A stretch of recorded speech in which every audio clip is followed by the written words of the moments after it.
Era domingo de Pascua, y a pesar de años de tensión, había aceptado unirme a la familia de mi esposo para la comida anual. Vestía mi mejor traje, aferrándome a una pequeña esperanza de que quizás, solo quizás, esta vez me tratarían como parte de la familia. Había pasado días ayudando con los preparativos en la casa de mi suegra en Valencia, doblando servilletas, sazonando el cordero y llenando la mesa con flores frescas que compré en el mercado de Ruzafa. Pero incluso antes de cruzar el umbral de la puerta, sentí que algo no estaba bien. Mi nombre es Carmen Rojas, tengo 34 años, y llevo 7 casada con Miguel Fernández. Desde el principio, su familia me miró con recelo. Vengo de un pueblo pequeño de Andalucía, y para ellos, los valencianos de buena familia, mi acento sureño y mis costumbres más sencillas eran motivo de burlas sutiles. Llegamos a la casa de mi suegra, doña Mercedes, un piso antiguo pero elegante cerca de la ciudad de las artes y las ciencias. El apartamento olía a incienso y azahar, pero debajo de esos aromas festivos se sentía algo pesado, como siempre. Miguel me apretó la mano antes de entrar, un gesto que yo interpreté como apoyo, pero que más tarde entendería de otra manera. Dentro, el aire estaba cargado de hostilidad sutil. Mi suegra me dio una sonrisa forzada, y mis cuñadas, Sofía y Claudia, apenas reconocieron mi presencia. Me convencí de que solo era mi imaginación. ¿Qué pasaría? Tomé asiento en silencio en la sala, mientras los demás charlaban y reían, fingiendo no notar las miradas frías que recibía. Intenté mantenerme invisible, no arruinar nada. «Carmen, ¿podrías ir a la cocina a revisar las patatas? Creo que algo huele a quemado», me pidió doña Mercedes sin mirarme directamente, interrumpiendo la conversación que intentaba mantener con el tío Gabriel, el único que siempre me trataba con amabilidad. «Claro, ahora voy», respondí, levantándome rápidamente. En la cocina, encontré todo en perfecto estado. Las patatas se doraban lentamente, sin rastro de quemado. Solo había sido una excusa para sacarme de la conversación. Regresé y me senté junto a Miguel, quien estaba enfrascado en una discusión sobre fútbol con sus primos. Ni siquiera notó mi ausencia. Miré alrededor de la mesa del salón donde había colocado las flores esa mañana. Arreglos primaverales con lirios y rosas que había elegido cuidadosamente para complacer a mi suegra. Nadie las había mencionado. La pequeña Elena, mi sobrina de 6 años, se acercó a mí con un dibujo. «Tía Carmen, mira lo que hice para ti», dijo con su vocecita inocente. Era un dibujo simple pero hermoso de una familia. Me señaló a mí, dibujada un poco apartada del resto. «Los niños siempre ven la verdad. Es precioso, cariño. Muchas gracias», le dije, conteniendo la emoción. Sofía, su madre, la llamó inmediatamente. «Elena, ven aquí. No molestes a tu tía», dijo con ese tono que implicaba que yo no tenía tiempo para su hija, cuando era todo lo contrario. A lo lejos escuché el campaneo de la iglesia del barrio, recordándome que afuera la vida seguía, que había un mundo más allá de estas paredes donde me sentía tan extraña. Por la ventana, vi pasar a una procesión de Semana Santa. Las imágenes religiosas, los nazarenos, la música solemne, me recordaron a mi pueblo, a mi familia que estaba a cientos de kilómetros. Debería haber sabido que sería igual que siempre. Cada Semana Santa seguía el mismo patrón. Me toleraban, pero nunca me aceptaban realmente. Aún así, me aferraba a la creencia de que si permanecía educada, respetuosa y servicial, eventualmente me verían de manera diferente. No tenía idea de que este año la humillación alcanzaría un nivel que nunca había imaginado. La comida estaba casi lista. El aroma del cordero asado, las patatas con romero y la tradicional mona de Pascua que yo misma había ayudado a preparar llenaban el apartamento. Todos parecían animados, excepto yo. Miguel se había distanciado desde que llegamos, como si temiera que su cercanía hacia mí pudiera ofender a su madre. «Carmen, ¿podrías ayudarme a servir?», preguntó Claudia, mi cuñada menor. Asentí y la seguí a la cocina. Una vez allí, bajó la voz. «¿Sabes? Mamá ha estado muy estresada últimamente. Trata de no, ya sabes, llamar la atención». Me quedé helada. «No entiendo qué quieres decir. Solo, ya sabes cómo es ella con sus tradiciones. Este es un día importante para la familia». Enfatizó la palabra familia, de una manera que dejaba claro que yo no formaba parte de ese círculo. Regresamos al comedor con las bandejas. La mesa estaba puesta con la mejor vajilla de doña Mercedes, la que había heredado de su madre. Todos tomaron asiento mientras yo terminaba de colocar los platos. Nadie me ofreció ayuda, como si ese fuera mi lugar natural. Cuando finalmente terminé, busqué con la mirada dónde sentarme. No tenía idea de que lo peor estaba por venir. Mientras me dirigía hacia el único asiento vacío que quedaba, justo cuando pensaba que podría soportar una comida más en silencio, todo cambió. Justo cuando nos estaban llamando a la mesa, doña Mercedes se paró en el centro de la habitación con su habitual aire de dominancia. Recorrió la sala con la mirada, me miró directamente y dijo en un tono lo suficientemente alto para que todos escucharan: «Tú puedes ir a sentarte afuera, querida. Ese es tu lugar». Las risas estallaron como una ola repentina. Mis mejillas ardían de vergüenza mientras veía a Miguel reírse junto con los demás. Nadie me defendió. Ni siquiera el tío Gabriel, que normalmente me trataba con amabilidad, se atrevió a contradecir a la matriarca de la familia. Las palabras me cortaron más profundo de lo que esperaba. Me quedé congelada por un momento, mirando la mesa bellamente puesta que había ayudado a preparar. Intenté darle sentido. ¿Era esto una broma? ¿Una retorcida tradición familiar? Pero la verdad se asentó rápidamente. Querían lastimarme, y lo consiguieron. El dolor de ser excluida era insoportable, empeorado por la aprobación colectiva de todos los presentes. «Venga, Carmen, no te lo tomes a mal», dijo Sofía con una sonrisa maliciosa. «Es que no hay suficiente espacio en la mesa principal para todos». Miré alrededor. La mesa tenía exactamente 14 asientos. Éramos 14 personas. Claudia añadió: «Puedes comer en la terraza. Hace un día precioso». Miguel seguía riendo, ahora conversando con su primo Alberto como si yo no estuviera allí, como si no acabaran de humillar públicamente a su esposa. 7 años de matrimonio y nunca me había defendido frente a su familia. «Vamos, mujer, que no es para tanto», intervino finalmente Miguel, notando mi inmovilidad. «Mi madre tiene razón. Estarás más cómoda afuera. Hace calor aquí dentro con tanta gente». Sus palabras fueron como un puñal. No era solo que no me defendiera, estaba participando activamente en mi humillación. En ese momento, vi claramente lo que había estado negando durante años. Mi propio esposo era cómplice de este trato. Mientras me levantaba, sentí que algo dentro de mí se rompía. Había soportado años de rechazo silencioso, pero esto era diferente. Era una degradación pública. Sentía como si estuviera flotando, separada de mi propio cuerpo, moviéndome hacia la puerta como en un trance. Mis manos temblaban. Estaba a punto de irme para siempre, hasta que todo cambió. «Carmen, ¿a dónde vas? ¿No vas a comer con nosotros?», preguntó la pequeña Elena, inocentemente. Su madre la silenció con una mirada severa. «Tía Carmen va a comer en la terraza, cariño. Ella prefiere estar sola», dijo Sofía, provocando más risas disimuladas. Sentí las miradas de todos sobre mí, mientras caminaba hacia la puerta de la terraza. En el pasillo, había un espejo antiguo donde pude ver mi reflejo.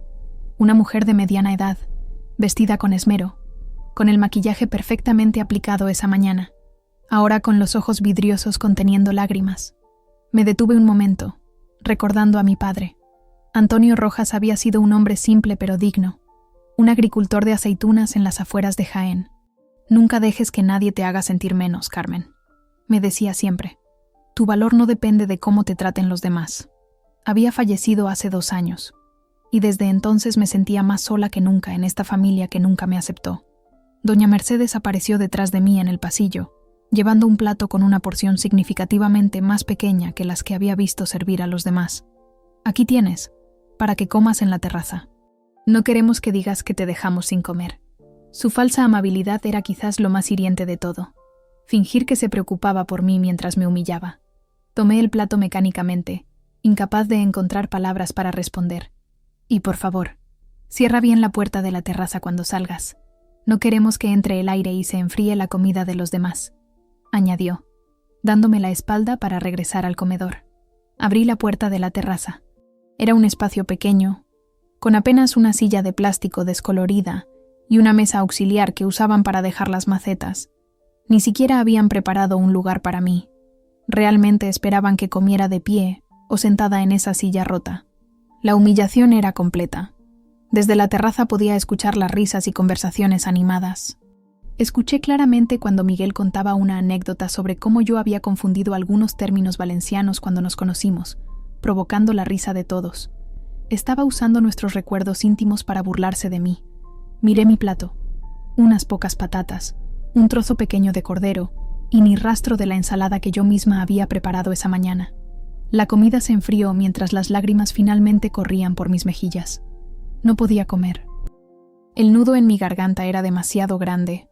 Pensé en todas las veces que había aguantado comentarios despectivos, miradas de desdén, exclusiones sutiles. Pensé en las navidades en que mis regalos eran notablemente más baratos que los de los demás, en las reuniones familiares donde mis opiniones eran sistemáticamente ignoradas, en las veces que hablaban en valenciano, sabiendo que yo no lo entendía bien. Abajo en la calle, la procesión de Semana Santa seguía su curso. Los penitentes vestidos de morado, las imágenes religiosas que representaban el sufrimiento y la redención. Me pregunté si habría redención para mí, si algún día podría liberarme de esta situación. Puse el plato en la pequeña mesa y decidí que ya era suficiente. No tenía por qué soportar más humillaciones. Volvería a entrar, tomaría mi bolso y me iría. Miguel podría quedarse con su familia si así lo deseaba. 7 años de matrimonio terminados por un plato de comida fría en una terraza. Cuando abrí la puerta para volver a entrar, todos se callaron momentáneamente, como si hubieran estado hablando de mí. Probablemente así era. Caminé con toda la dignidad que pude reunir hacia el perchero donde estaba mi bolso. ¿Ya terminaste de comer?, preguntó doña Mercedes con fingida inocencia. «Qué rápida. No he comido y no voy a comer», respondí, sorprendiéndome a mí misma con la firmeza de mi voz. «Me voy». Miguel se levantó a medias de su silla, con expresión confundida. «¿Qué dices? No puedes irte ahora. Mira cómo tu mujer hace un drama de todo», murmuró Claudia lo suficientemente alto para que yo lo escuchara. Estaba a punto de abrir la puerta principal, de dar el primer paso hacia mi libertad, cuando todo cambió de manera inesperada. Cuando di mi primer paso hacia la salida, la puerta se abrió con fuerza repentina. Un hombre alto con traje azul marino entró, sus zapatos brillantes resonando contra el suelo de madera. Todos se giraron hacia él sorprendidos. Su presencia irradiaba autoridad y silenció la habitación al instante. Me miró directamente. Luego miró a doña Mercedes. Habló con voz tranquila pero firme. Ella no irá a ninguna parte. Esta casa le pertenece a ella. El silencio fue ensordecedor. La cara de mi suegra se tornó de un tono grisáceo que nunca había visto antes. Mis cuñadas se miraron confundidas. La mandíbula de Miguel cayó mientras trataba de procesar las palabras. Me quedé en estado de incredulidad, sin estar segura de si había escuchado correctamente. «¿Quién es usted? ¿Y qué significa esto?», preguntó finalmente doña Mercedes, recuperando parte de su compostura, aunque su voz temblorosa la traicionaba. «Soy Javier Morales, notario y albacea del testamento de don Antonio Rojas», respondió el hombre, dirigiéndose a mí. «Señora Carmen, lamento aparecer así, pero llevamos semanas intentando contactarla. Al no recibir respuesta, decidí venir personalmente. Es un asunto importante que no podía esperar más». Mi mente daba vueltas. ¿Mi padre? ¿El testamento? Hacía 2 años que había fallecido, y creía que todos los asuntos legales estaban resueltos. El hombre se acercó a mí y me entregó un sobre. Dentro había documentos legales con mi nombre impreso claramente, títulos de propiedad, fechados y firmados. Recordé entonces, 2 años atrás, mi padre había transferido silenciosamente una propiedad a mi nombre. No me había dado cuenta de que esta casa era esa propiedad. Todo había sido parte de su manera silenciosa de protegerme, de darme algo que fuera mío. Y ahora era mi turno de hablar. «No entiendo», dije en voz baja, mirando los papeles. «Su padre adquirió este inmueble hace 20 años como inversión», explicó el señor Morales. «Lo mantuvo en secreto, incluso de usted. Justo antes de fallecer, transfirió la titularidad a su nombre, pero con una condición estipulada en su testamento, que usted no recibiera esta información hasta pasados 2 años de su muerte, a menos que surgiera una situación de extrema necesidad». Miré a mi alrededor, viendo las caras conmocionadas de la familia Fernández. la casa donde llevaban viviendo generaciones, donde doña Mercedes había criado a sus hijos, donde celebraban todas sus reuniones familiares, era mía. Mi padre, desde más allá de la muerte, me había dado el poder que nunca tuve en esta familia. Esto es absurdo, intervino Miguel, poniéndose de pie. Esta casa ha pertenecido a mi familia durante generaciones. Debe haber un error. El señor Morales negó con la cabeza. No hay error, señor Fernández. Su familia ha estado alquilando esta propiedad durante 20 años a don Antonio Rojas. El contrato vencía este año, y él optó por no renovarlo y transferir la propiedad a su hija. ¿Alquilando? La voz de doña Mercedes sonaba débil, incrédula. Imposible. Mi difunto esposo compró esta casa. Tenemos papeles.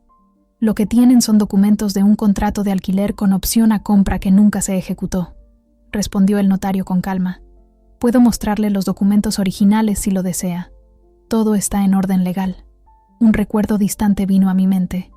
Mi padre mencionando que había hecho una inversión importante en Valencia, que algún día entendería por qué. Nunca imaginé que se refería a esto. Siempre fue un hombre de pocas palabras, pero de acciones poderosas. El silencio en la habitación era tan denso que casi podía tocarse. La pequeña Elena se acercó a su madre y preguntó en voz alta: «Mamá, ¿qué significa que la casa es de tía Carmen?». Nadie respondió. Todos estaban demasiado conmocionados para hablar. El señor Morales puso una mano gentil en mi hombro. «Señora Carmen, entiendo que esto es una sorpresa para usted también. Si desea, podemos discutir los detalles en privado. Hay más documentos que debe revisar».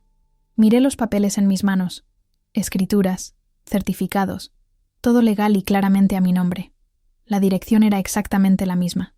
Calle de las Barcas, número 8, piso 4, Valencia. La casa donde ahora estábamos, donde había sido humillada minutos antes. «No será necesario», dije con una voz que no reconocí como mía. Era firme, segura. «Creo que podemos discutirlo aquí mismo, ya que todos somos familia». La ironía de mis palabras no pasó desapercibida. Vi cómo doña Mercedes se hundía en su silla, como si hubiera envejecido 10 años en un instante. Sus hijas estaban pálidas, mirándose entre sí, y luego a su madre, buscando respuestas que ella no tenía. «Si lo que dice es cierto», comenzó Miguel, con la voz temblorosa, «¿significa que mi madre ha estado pagando alquiler a tu padre todos estos años? ¿Lo sabías?» «No tenía idea», respondí sinceramente. «Mi padre nunca me lo dijo». El notario asintió. Don Antonio era muy reservado con sus asuntos financieros. Esta fue su forma de asegurar el futuro de su hija. Tío Gabriel, que había permanecido en silencio, finalmente habló. Siempre supe que había algo extraño con esta casa. Eduardo nunca quiso mostrarme los papeles cuando le pregunté. «Cállate, Gabriel», espetó doña Mercedes. Luego me miró, con una mezcla de rabia y miedo en sus ojos. «¿Y ahora qué? ¿Vas a echarnos a la calle? ¿Es esa tu venganza?». No había pensado en eso. La situación era tan surrealista que apenas podía procesar lo que estaba sucediendo. Pero sus palabras, cargadas de la misma condescendencia de siempre, me recordaron todas las humillaciones sufridas. «No lo sé, doña Mercedes», respondí con calma. «Quizás deba pensarlo mientras como mi cordero. ¿En la terraza era? ¿O prefiere que discutamos esto en la mesa principal, donde usted me dijo que no era mi lugar?». El señor Morales parecía confundido por el intercambio, sin entender el contexto completo de lo que acababa de interrumpir. Miguel se acercó a mí, con una expresión que nunca había visto antes. Miedo. Miedo de perder no solo su hogar familiar, sino también el poder que su familia siempre había ejercido sobre mí. «Carmen, podemos hablar de esto en privado», dijo en voz baja, intentando tomar mi brazo. Me aparté instintivamente. «¿Ahora quieres hablar en privado?», pregunté. «¿Después de reírte cuando tu madre me mandó a comer sola en la terraza?». «No, Miguel. Creo que esto es un asunto familiar. Y resulta que yo soy la propietaria de la casa donde esta familia está reunida». Aún temblando, pero ya no de miedo sino de una emoción que no podía nombrar, miré alrededor de la habitación y vi sus ojos sobre mí, no con burla como antes, sino con temor. Era mi turno de hablar, de decidir, de reclamar mi lugar. Aún temblando, miré alrededor de la sala y vi sus ojos sobre mí, no con burla como antes, sino con miedo. Me volví hacia mi suegra y dije, parece que nunca me vio como parte de su familia, pero resulta que ninguno de ustedes realmente pertenecía aquí. Su expresión se desmoronó en incredulidad y rabia, pero no dijo nada. El señor Morales se mantuvo a mi lado, como una presencia protectora que respaldaba cada palabra mía con el peso de la ley. Los documentos en mis manos eran mi escudo, mi evidencia, mi poder recién descubierto. No entiendo, balbuceó Miguel finalmente. ¿Tu padre compró la casa donde creció mi familia? ¿Por qué nunca dijiste nada? No lo sabía, respondí sinceramente. Parece que mi padre tenía sus propias formas de protegerme, formas que no entendía hasta hoy. Caminé hacia la mesa del comedor. Saqué la silla principal, la que doña Mercedes siempre había reclamado como suya, y me senté. Uno a uno, los demás volvieron torpemente a sus lugares, sin atreverse a reír o hablar. Miguel permaneció de pie, confundido y avergonzado, inseguro de si sentarse a mi lado o escabullirse. Finalmente optó por sentarse en silencio, evitando mi mirada.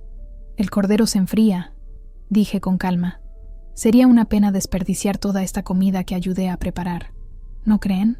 Tío Gabriel fue el primero en reaccionar, sirviendo el vino como si nada hubiera pasado. Tienes razón, Carmen. La comida no debería desperdiciarse. Doña Mercedes permaneció paralizada en su silla, con la mirada perdida. Sus manos, normalmente firmes, temblaban al intentar tomar su copa. Sofía y Claudia intercambiaban miradas nerviosas, como tratando de comunicarse sin palabras qué hacer a continuación. La pequeña Elena, ajena a la complejidad de la situación, se acercó a mí. ¿Puedo sentarme contigo, tía Carmen? Claro que sí, cariño, respondí, moviendo la silla para hacerle espacio. Sofía pareció querer protestar, pero luego se contuvo, bajando la mirada hacia su plato. El señor Morales declinó amablemente quedarse a comer, pero prometió volver al día siguiente para discutir los detalles legales conmigo. Antes de marcharse, me entregó su tarjeta. Llámeme si necesita cualquier cosa, señora Carmen. Su padre fue un gran hombre. Estaría orgulloso de usted. Cuando la puerta se cerró tras él, la tensión en la habitación era tan densa que casi podía cortarse con cuchillo. El primo Alberto intentó aligerar el ambiente hablando del partido de fútbol del Valencia CF del día anterior, pero su voz se apagó rápidamente ante la falta de respuesta. ¿Qué vas a hacer?, preguntó finalmente doña Mercedes, rompiendo el silencio con una voz que apenas reconocí. No era su tono autoritario habitual, sino uno quebrado por la incertidumbre. ¿Con qué?, pregunté cortando un trozo de cordero. ¿Con la casa? ¿Con el alquiler? ¿Con ustedes? Con todo, respondió ella, sin poder mirarme directamente. Tomé un sorbo de vino, saboreándolo lentamente. Era el mismo vino que había comprado yo para la ocasión, un Ribera del Duero que Miguel y yo habíamos descubierto en un viaje a Valladolid años atrás. No lo sé todavía. Primero necesito revisar todos los documentos, entender exactamente qué implicaciones tiene esto. Miguel puso su mano sobre la mía, un gesto que ahora parecía calculado más que afectuoso. Carmen, cariño, deberíamos hablar de esto en privado. Retiré mi mano suavemente. ¿Ahora soy cariño? Hace unos minutos te reías cuando tu madre me mandó a comer a la terraza. Su rostro se enrojeció. Fue solo una broma. No pensé que te lo tomarías tan en serio. 7 años, Miguel, dije, sintiendo cómo mi voz se quebraba ligeramente. 7 años aguantando desprecios y humillaciones. ¿Cuándo has alzado la voz para defenderme? El silencio que siguió fue su respuesta. Nunca lo había hecho. Ni una sola vez. Claudia se aclaró la garganta. Carmen, entiendo que estés molesta, pero debes comprender que las tradiciones familiares son importantes para nosotros y... ¿Qué tradición, Claudia?, la interrumpí. ¿La tradición de humillar a la esposa de tu hermano? ¿De tratarme como a una sirvienta? ¿De hablar en valenciano cuando estoy presente sabiendo que no lo entiendo bien? No era nuestra intención, intervino Sofía, aunque su tono sugería lo contrario. Por primera vez en 7 años, no me sentía invisible. Me sentía firme, respetada por el silencio, empoderada por la verdad. El gesto de mi padre acababa de alterar toda la dinámica de esta reunión tóxica. No podían ignorarme ahora, no cuando tenía la escritura del techo sobre sus cabezas. La comida continuó en un silencio incómodo, interrumpido solo por el tintineo de los cubiertos contra la porcelana y algún comentario ocasional sobre lo bueno que estaba el cordero. La tensión se sentía en cada respiración, en cada mirada esquiva. Cuando el postre llegó, la mona de Pascua que yo había ayudado a preparar, Miguel intentó nuevamente acercarse. «Carmen, podemos resolver esto. Somos familia». Lo miré directamente a los ojos. «¿Familia? Tu familia me ha tratado como a una extraña desde que nos casamos, y tú has permitido cada desaire, cada insulto». Doña Mercedes, quien había permanecido en silencio, finalmente habló. «Esta casa ha sido el hogar de los Fernández durante generaciones. Mi suegro la compró después de la Guerra Civil. Tiene historia, tiene alma. La ha alquilado durante 20 años, según parece», respondí con calma. «Si tan importante era, quizás debieron asegurarse de que realmente les pertenecía». El postre terminó en silencio. Poco a poco, los invitados empezaron a retirarse, murmurando excusas sobre compromisos olvidados y agradecimientos apresurados. El ambiente festivo había desaparecido por completo. Para cuando el reloj de la sala marcó las 5 de la tarde, solo quedábamos Miguel, sus padres, sus hermanas y yo. La pequeña Elena se había quedado dormida en el sofá, ajena al drama que se desarrollaba a su alrededor. «Creo que deberíamos irnos», dijo Claudia, recogiendo sus cosas y despertando suavemente a Elena. Sofía asintió, evitando mirarme directamente. Al salir, Sofía se detuvo brevemente junto a mí. «Carmen», comenzó, con la voz baja, «nunca quise. Es decir, no pensé que...». «Lo sé», respondí, aunque no estaba segura de qué intentaba decir. ¿No pensó que sus acciones tendrían consecuencias? ¿No pensó que yo era una persona con sentimientos? ¿No pensó que su hermano había elegido a alguien digno de respeto? Cuando finalmente se fueron, quedamos solo Miguel, sus padres y yo en ese salón que de repente parecía demasiado grande y demasiado pequeño al mismo tiempo. El silencio entre nosotros pesaba toneladas. Después de la comida, nadie se atrevió a hablar de lo que había sucedido. Las mujeres que antes rebosaban confianza, ahora evitaban el contacto visual, susurrando entre ellas. Mi suegra intentaba salvar su orgullo, fingiendo que nada había ocurrido, pero sus manos temblaban mientras recogía los platos. El señor Fernández, mi suegro, un hombre habitualmente callado, parecía haber envejecido 10 años en unas horas. La tarde avanzaba lentamente. Desde la ventana del salón, veía cómo el cielo de Valencia se teñía de naranja y púrpura. Las calles empezaban a llenarse nuevamente con el paso de otra procesión. La vida seguía en el exterior, ajena al terremoto emocional que acababa de sacudir los cimientos de esta familia. «Necesito tomar aire», dijo finalmente doña Mercedes, levantándose con dificultad. Su marido la siguió en silencio hacia el balcón, dejándome a solas con Miguel en el salón. Mi esposo me miró como si me viera por primera vez. Sus ojos, normalmente seguros, ahora estaban llenos de confusión y algo que nunca había visto antes: respeto, mezclado con miedo. «Carmen», comenzó, sentándose a mi lado en el sofá, manteniendo una distancia prudente. «Necesitamos hablar de lo que ha pasado». «¿Ahora quieres hablar?», pregunté, sintiendo cómo el cansancio emocional del día comenzaba a pesar sobre mí. Después de 7 años de silencio, Miguel bajó la mirada hacia sus manos. «No sé qué decir. No puedo creer que tu padre, que esta casa...». «Yo tampoco», admití. «Es tan sorprendente para mí como para ti». Un silencio incómodo se instaló entre nosotros. A través de la puerta entreabierta del balcón, podía escuchar los murmullos de mis suegros, probablemente discutiendo qué harían ahora, dónde irían, cómo afrontarían esta nueva realidad. «¿Qué vas a hacer?», preguntó finalmente Miguel. Era la pregunta del millón. ¿Qué iba a hacer? Tenía en mis manos un poder que nunca había imaginado poseer. Podía expulsarlos, vender la propiedad, alquilarla a otras personas. Las posibilidades eran tantas que me mareaban. «No lo sé todavía», respondí sinceramente. «Necesito tiempo para pensar». Miguel asintió lentamente. Luego, en un gesto que me sorprendió, tomó mi mano entre las suyas. «Lamento lo de hoy», dijo con voz queda. «Lo de la terraza. No debí permitirlo». Lo miré atentamente, buscando en sus ojos la sinceridad de sus palabras. ¿Era una disculpa genuina o solo miedo a las consecuencias? ¿Temía por su familia o por sí mismo? No fue solo hoy, Miguel, respondí, retirando suavemente mi mano. Han sido 7 años. 7 años en los que me he sentido una extraña en tu familia. 7 años en los que has permitido que me traten como a alguien de segunda clase. Lo sé, admitió, y por primera vez vi vergüenza en sus ojos. No tengo excusa. Mi madre, ella siempre ha sido así, dominante, y yo, supongo que nunca tuve el valor de enfrentarla. ¿Y nuestro matrimonio? ¿Tampoco tuviste el valor de defenderlo? La pregunta quedó flotando entre nosotros, pesada, inevitable. Miguel no tenía respuesta, o quizás tenía demasiadas y ninguna era suficiente. Mis suegros regresaron del balcón. Doña Mercedes había recuperado algo de su compostura habitual, aunque su rostro seguía pálido. Se sentó frente a mí, con la espalda recta como siempre, pero sin el aire imperial que solía acompañarla. Carmen, comenzó, pronunciando mi nombre con un cuidado inusual. Debemos hablar de manera práctica. Esta situación es inesperada para todos. Asentí, esperando que continuara.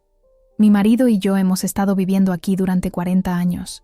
Criamos a nuestros hijos aquí. Todas nuestras memorias están en estas paredes. Hizo una pausa, como eligiendo cuidadosamente sus palabras. Entiendo que ahora tienes ciertos derechos legales, pero te pido que consideres lo que esto significa para nuestra familia. Era extraño verla así, casi suplicante. La mujer que horas antes me había mandado a comer a la terraza como si fuera una sirvienta, ahora me pedía comprensión. ¿Qué sugiere exactamente, doña Mercedes?, pregunté, manteniendo mi voz neutra. Podríamos llegar a un acuerdo, intervino el señor Fernández, hablando por primera vez en toda la tarde. Quizás podríamos comprar la propiedad o continuar con el alquiler. O podrías simplemente dejarnos quedarnos, añadió Miguel rápidamente.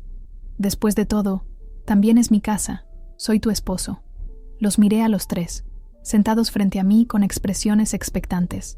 Esperaban que cediera, que renunciara a mi poder recién descubierto por complacerlos, como siempre había hecho. Necesito tiempo, dije finalmente. No voy a tomar ninguna decisión ahora. Doña Mercedes pareció querer protestar, pero su marido puso una mano sobre la suya, silenciándola. El señor Fernández, siempre el más sensato de la familia, asintió lentamente. Es comprensible, dijo. Has tenido una sorpresa tan grande como nosotros. Me levanté, sintiendo de repente la necesidad de estar sola. Voy a dar un paseo, anuncié. Te acompaño, ofreció Miguel inmediatamente. No, rechacé con firmeza. Necesito estar sola. Salí del apartamento sin esperar respuesta. Al bajar las escaleras del edificio, sentí cómo el peso de años de sumisión comenzaba a aligerarse. El aire de la calle olía a incienso y a primavera. Las procesiones pasaban a lo lejos, el sonido de tambores y cornetas creando una banda sonora perfecta para mi interior revolucionado. Caminé sin rumbo por las calles del centro histórico, entre turistas y locales que celebraban la Semana Santa. Me detuve frente a la Catedral de Valencia, observando su imponente fachada gótica. Entré y me senté en un banco en la penumbra fresca del interior. No soy particularmente religiosa, pero necesitaba un lugar para ordenar mis pensamientos. ¿Qué querría mi padre que hiciera? Él, que siempre había sido justo pero firme. Él, que me había enseñado a respetar a los demás, pero también a hacerme respetar.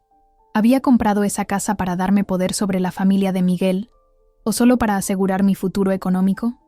Después de casi una hora, regresé al apartamento. El silencio me recibió. Miguel estaba sentado solo en el salón, con un vaso de whisky en la mano, algo raro en él. Tus padres se han ido, me informó. ¿A dónde? A casa de Claudia. Dicen que no pueden quedarse aquí esta noche, después de lo que pasó. Me senté frente a él. ¿Y tú? ¿También te vas? Miguel me miró directamente. Eso depende de ti. ¿Quieres que me quede? Era una pregunta cargada de significado. No se trataba solo de esa noche, sino de nuestro futuro. No lo sé, respondí honestamente. Necesito pensar muchas cosas. Asintió, comprensivo por primera vez en mucho tiempo. Lo entiendo. Yo también necesito pensar. Se levantó y se dirigió al dormitorio principal. Lo escuché abrir cajones, guardar algunas cosas en una bolsa. Cuando regresó, llevaba una pequeña maleta. «Me iré a un hotel esta noche», anunció. «Te daré el espacio que necesitas». No intenté detenerlo. Una parte de mí sentía alivio, otra tristeza. 7 años de matrimonio y parecíamos dos extraños despidiéndose en una estación. «Te llamaré mañana», prometió antes de salir. Cuando la puerta se cerró tras él, me quedé sola en esa casa que aparentemente me pertenecía, pero que no sentía como mía. Recorrí cada habitación, mirando cada foto en la pared, cada recuerdo enmarcado en el tiempo. Nunca me vieron como familia porque nunca fui realmente bienvenida, pero ahora tenía algo más poderoso que su aprobación. Tenía dignidad y las llaves de un hogar que era mío. Esa noche no lloré, no grité, simplemente me senté en la terraza, la misma donde me habían mandado a comer sola horas antes, y contemplé las estrellas sobre Valencia. Por primera vez en años, sentí que podía respirar completamente. La humillación del día se había transformado en una extraña sensación de libertad. Mi teléfono sonó. Era un mensaje de Miguel. «Lo siento por todo. Te quiero. Siempre lo he hecho, aunque no haya sabido demostrarlo. Espero que podamos hablar mañana con más calma». No respondí inmediatamente. Las palabras «te quiero» resonaban en mi mente. ¿Era suficiente el amor sin respeto? ¿Podía reconstruir algo que se había roto tantas veces? Finalmente respondí con un simple «hablaremos mañana». Esa noche dormí en la habitación de invitados, no en la que compartía con Miguel. No podía estar en esa cama, no esa noche. Necesitaba neutralidad, un espacio sin recuerdos.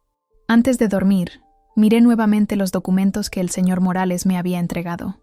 La firma de mi padre al final de cada página parecía decirme: «Siempre estuve protegiéndote, aun cuando no lo sabías».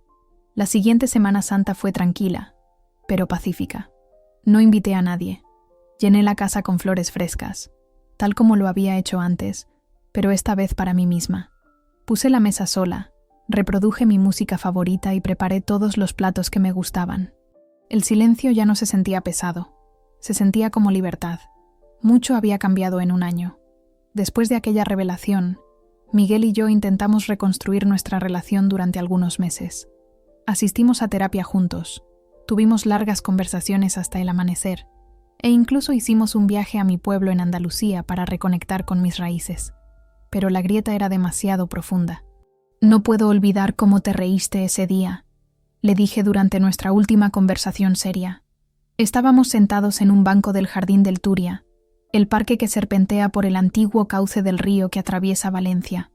«Lo sé», respondió él, mirando a los corredores y ciclistas que pasaban frente a nosotros. «Y no te pido que lo olvides, solo que encontremos una manera de seguir adelante». Pero no había un adelante para nosotros. No después de comprender que el respeto debe ser la base del amor, no una opción negociable. Firmamos los papeles del divorcio 3 meses después de aquella Pascua. Fue amistoso, civilizado, casi anticlimático después de tanto drama. Doña Mercedes y el señor Fernández encontraron un piso más pequeño cerca de la casa de Claudia. Les di 6 meses para mudarse, un plazo razonable que mi abogado consideró más que generoso. Nunca recibí un agradecimiento por ese gesto, pero tampoco lo esperaba. Lo más sorprendente fue la reacción de Sofía. Una semana después de que sus padres se mudaran, me llamó para invitarme a tomar un café. «Quería disculparme», dijo, revolviéndose incómoda en su asiento en aquella cafetería del centro. «Por todo, por cómo te tratamos durante años». Su disculpa me tomó por sorpresa. La observé, buscando signos de falsedad, pero parecía genuinamente arrepentida. «¿Por qué ahora?», pregunté. «Porque entendí lo que se siente ser excluida», explicó. «Desde que mis padres se mudaron con Claudia, ella ha tomado el papel de mi madre. Me trata como a una intrusa en su casa. Es humillante. Una lección de vida servida con una taza de café». No pude evitar sonreír ante la ironía. «Las ruedas giran, Sofía». Desde entonces, desarrollamos una relación cortés, no exactamente amistad, pero al menos respeto mutuo. Su hija Elena seguía visitándome ocasionalmente. La niña parecía disfrutar de la tranquilidad de mi casa y mi compañía sin pretensiones. Ahora, 1 año después, mientras preparaba mi cordero de Pascua solo para mí, reflexionaba sobre cómo había cambiado mi vida. Había renovado la casa a mi gusto, pintando las paredes de colores cálidos que me recordaban a Andalucía, reemplazando los pesados muebles antiguos de los Fernández por piezas más modernas y luminosas. Cada rincón reflejaba ahora mi personalidad, no la sombra de una tradición familiar que nunca me acogió. Mis vecinos se detuvieron brevemente, dejando galletas y buenos deseos de Pascua. Una vecina incluso elogió la casa, diciendo que se veía más cálida que antes. Sonreí, sabiendo que la calidez no venía de las paredes, sino de la ausencia de corazones fríos. Ya no necesitaba perseguir la aceptación de personas que se habían propuesto menospreciarme. Paqui, mi vecina del quinto, una jubilada viuda de 70 años que se había convertido en mi amiga más cercana en el edificio, se unió a mí para el postre. «¡Qué mona de Pascua más bonita!», comentó, probando un trozo del tradicional pan dulce. «Se ve que has aprendido bien las recetas valencianas». «Tuve una buena maestra», respondí, refiriéndome a ella, que me había enseñado con paciencia y sin condescendencia cómo preparar los platos locales. «¿Has sabido algo de Miguel últimamente?», preguntó casualmente. «Sé que está viviendo en Madrid ahora. Consiguió un trabajo en una consultora allí. Parece que le va bien». Paqui asintió. «¿Y cómo te sientes al respecto?». Era una pregunta complicada. A veces extrañaba a Miguel, los buenos momentos, la complicidad que tuvimos al principio, pero luego recordaba su silencio cómplice ante cada humillación, y la nostalgia se disipaba. «Estoy en paz», respondí sinceramente. «Le deseo lo mejor, pero nuestros caminos tenían que separarse». Después de que Paqui se marchara, serví una copa de vino y salí a la terraza. La misma terraza que había sido escenario de mi mayor humillación se había convertido en mi refugio favorito. La había transformado con plantas, cómodos muebles de exterior y luces cálidas que creaban un ambiente acogedor. Desde allí, podía ver las procesiones de Semana Santa pasando por las calles de Valencia, los penitentes con sus capuchas, las imágenes religiosas brillando bajo el sol primaveral, la música solemne. Todo me recordaba que las tradiciones pueden ser hermosas cuando no se usan como armas de exclusión. Alcé mi copa al cielo, brindando en silencio por mi padre. Su regalo había sido más que una casa. Había sido una declaración de que yo importaba, de que era suficiente. Y mientras me sentaba a la cabeza de mi propia mesa, sabía una cosa con certeza. Nunca más permitiría que alguien me hiciera sentir pequeña en mi propio hogar. El teléfono sonó, interrumpiendo mis pensamientos. Era Lucía, mi amiga de la infancia que vivía en Sevilla. «Feliz Pascua, Carmen», exclamó con su característico acento andaluz que tanto echaba de menos. «¿Cómo estás pasando el día?». «Tranquilamente», respondí, sonriendo. «Sola, pero no me siento sola». «¿Segura que no quieres venir a Sevilla? Todavía estás a tiempo de cogerte un ave y estar aquí para la cena. Mi madre ha preparado su famoso potaje de vigilia y está preguntando por ti». La oferta era tentadora. Los recuerdos de las Semanas Santas en Andalucía, con el olor a incienso y azahar, las saetas cantadas desde los balcones, la emoción palpable en las calles, todo eso tiraba de mí como un imán. «Gracias, Lucía, pero creo que este año necesito estar aquí. Tengo que hacer las paces con esta ciudad, con esta casa. El próximo año, lo prometo». «Te tomo la palabra», respondió Lucía. «Y si cambias de opinión, solo llama». Después de colgar, regresé a la terraza. El sol comenzaba a ponerse, tiñendo el cielo valenciano de naranjas y rosados intensos. A lo lejos, las torres de la ciudad de las artes y las ciencias brillaban con la luz del atardecer. Valencia, esta ciudad que durante tanto tiempo me había parecido hostil, empezaba a sentirse como un hogar. En el último año, había redescubierto quién era yo, Carmen Rojas, más allá de ser la esposa de Miguel o la nuera andaluza. Había vuelto a trabajar como profesora de literatura en un instituto. Había hecho nuevas amistades, me había unido a un club de lectura y otro de senderismo. Poco a poco, estaba construyendo una vida que me pertenecía completamente. El timbre sonó, sorprendiéndome. No esperaba más visitas ese día. Al abrir la puerta, me encontré con Elena, la hija de Sofía, acompañada por su madre. «Tía Carmen», dijo la niña, ofreciéndome un pequeño ramo de flores. «Te hemos traído esto. Es de parte de la abuela también. aunque ella no ha podido venir. Miré a Sofía, sorprendida. Ella se encogió de hombros con una sonrisa tímida. Mi madre quería mandarte algo por Pascua. Es su manera de... Bueno, ya sabes. No era una disculpa completa, pero era algo. Un reconocimiento, quizás, de que las cosas podrían haber sido diferentes. Gracias, Elena, dije, tomando las flores. Son preciosas. ¿Queréis pasar y tomar algo? Aceptaron la invitación. Mientras Elena jugaba en la terraza, Sofía y yo compartimos un café en un silencio sorprendentemente cómodo. Tu casa se ve diferente, comentó finalmente. Más luminosa. Es que ahora es realmente mi casa, respondí sin acritud. Asintió, entendiendo el peso de mis palabras. Mi madre nunca lo reconocerá en voz alta, pero creo que lamenta cómo te trató todos estos años, especialmente ese último día. No necesitaba su arrepentimiento, pero escucharlo de alguna manera cerraba un capítulo. La vida sigue, Sofía, para todos nosotros. Cuando se marcharon, regresé a la terraza con una nueva copa de vino. El cielo ahora estaba completamente oscuro, salpicado de estrellas.